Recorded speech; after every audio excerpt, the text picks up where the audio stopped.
Here we are with a love story that is rooted in what two people can achieve when there is unity, and also a leader who really loved his people as opposed to a dictator or someone hell-bent on genocide, which is what we've seen in the past. The story is true. It's about a married couple who met in the 50s. He was improbably an African prince, and she was from Ealing, and they met, fell in love, got married, and cue intolerable pressure from the British government, from his tribe, from the people that they were related to, and they didn't back down, and remarkable things happened as a result of their refusal to be intimidated.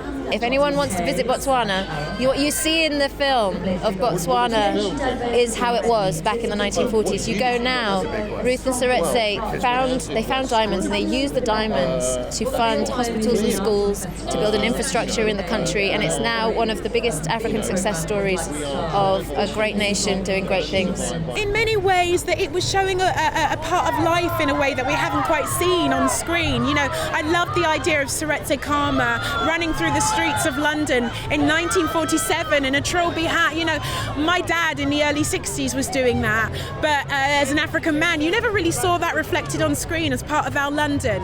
The fact that we were going to be telling a story about a couple who had not just love, but I've said it before, such courage, and also the fact that it was going to involve the two continents, if you like, that are responsible for raising me and shaping the woman and the filmmaker that I am today. Even if it wasn't a true story, this is a beautiful script, and it's a love story, and it's completely uncynical in that it's about two people being in love, and you can't explain that, can you? The heart wants what the heart wants, and that's really exciting to see on the screen. Seeing the dynamic between Rosamund and David, but also wonderful people like Jack Davenport and Tom Felton, who I've worked with before. Being reunited with him was really wonderful. Laura Carmichael is fabulous. Terry Petto, who I first saw in a film called Tsotsi, who is just absolutely wow.